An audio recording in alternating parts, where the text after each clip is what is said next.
呢個時候咧就係2025年嘅11月30號星期日。今日咧就沙田賽馬就係閉門作賽㗎嚇。咁今日嘅日子咧就係呢個乙巳年蛇年丁蓋月，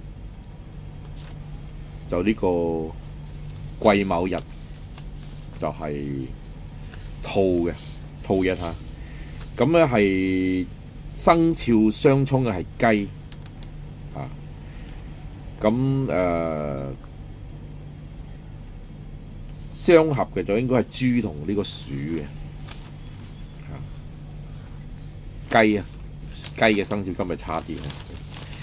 好啦，咁啊講一講今日嗰啲大細。今日就都有幾場大賽啦，咁加埋有一場日本杯。日本杯格倫島照計都係揸膽噶啦。日本馬咧就係會係呢個今日我睇會係熱嘅，會熱嘅，因為其他啲馬係完全都冇乜飛嘅。睇過之前嗰啲隔夜飛咧係冇乜飛嘅隔夜飛，所以個日本馬係幾隻熱門馬應該控制大局嘅啦，都係。咁啊，好快講翻呢個香港賽馬咧。我今日咧就係會介紹幾隻跟進嘅馬啦，應該係有啲狀態嘅。就係第一隻就係第二場嗰隻6號嗰隻手進啊。今季出過1、2次嘅啦，咁呢隻馬應該有狀態㗎嚇。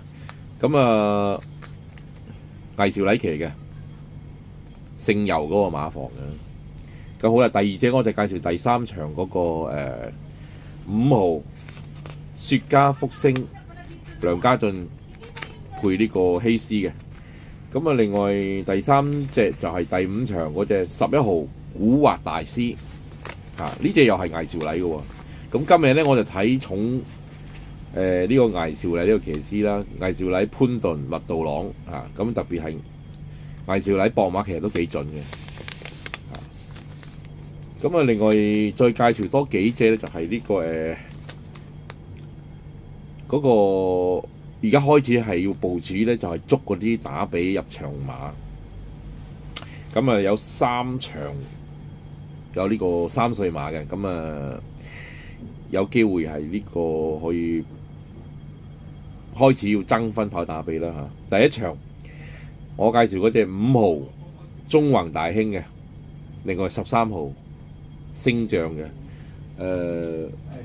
亂嘅。另外第4場1號大愛無疆同埋呢個2號跨境駿馬。第10場就1號啦，美麗星辰啦嚇。咁暫時係呢啲咁樣嘅情況。